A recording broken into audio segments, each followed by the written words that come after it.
বাহ, তুমি তুমি না পঙ্গু ছিল, তুমি উঠে দাঁড়ালে কিভাবে? আমার ভাবতেও অবাক লাগতেছে যে আমি তোমার মতো একটা মেয়েকে ভালোবেসে বিয়ে করে আমার পরিবারকে ছেড়ে দিয়েছি।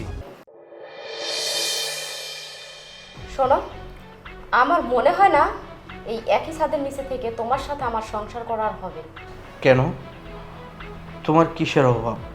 তোমার যখন যা লাগতেছে আমি তো তোমাকে তাই দিচ্ছি।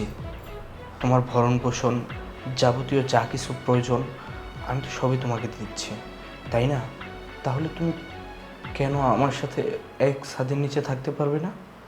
তোমার মতো একজন অক্ষম স্বামীর থাকার চেয়ে না থাকাই ভালো। আর তুমি তো একজন পঙ্গু, অচল। তোমাকে দিয়ে আমি কি করব? যে পারবে না আমার শরীরের চাহিদা মেটাইতে, যে পারবে না আমার কোনো সকালাত পূরণ করতে। যদি তোমার আমাকে এতটাই খারাপ লাগে, আমার সাথে যদি তুমি সংসার করতে না চাও, আমার সাথে যদি তুমি এক ছাদের নিচে থাকতে না চাও, তাহলে তুমি চলে যেতে পারো। ছেড়ে যাব? কখনো না। এই বাড়ি থেকে আর তোমাকে ছেড়ে আমি কোথাও যাব না। প্রয়োজনে আমার চাহিদা পূরণ করার জন্য আমি কাজের ছেলের সাথে আমার চাহিদা পূরণ করব। পিন্টু, এই পিন্টু। জি ম্যাডাম, ডাকছেন? হ্যাঁ ডাকছি। কইছিলি এতক্ষণ? ঘরে কাজ আছে তো, এই কারণে কাজ করতেছিলাম। এখন থেকে যা কাজ করার আমার সাথে করবি, তোর ঘরের কাজ সব বন্ধ। কি কাজ ম্যাডাম? পিন্টু, তুই কি পারবি না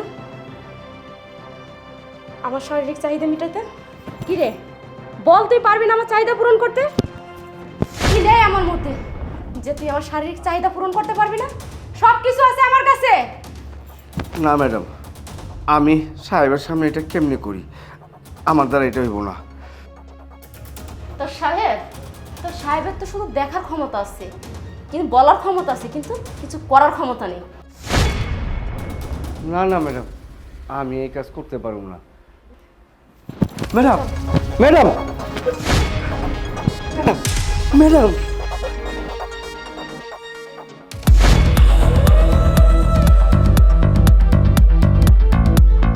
বাহ বাহ,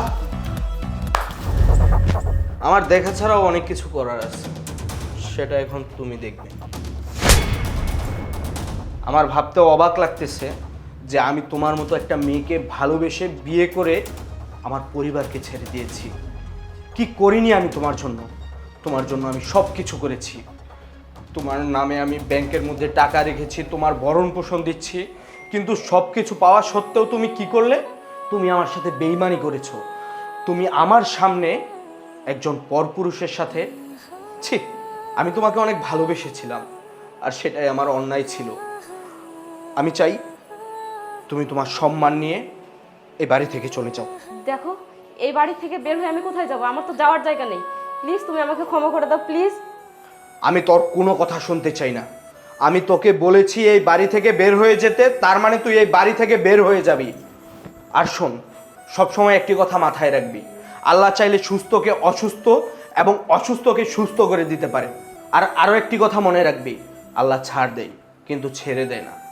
আল্লাহ তোকে এতদিন ছাড় দিয়েছিল, কিন্তু আজকের পর থেকে, এই মুহূর্তের পর থেকে আল্লাহ তোকে আর ছেড়ে দিবে না। কারণ তুই তো ছিলি একটা রাস্তার মেয়ে। রাস্তার মেয়ে রাস্তায় শোভা পায়। বের হয়ে যা, বের হয়ে যা বলছি। আমার কথাটা আরেকবার শোনো।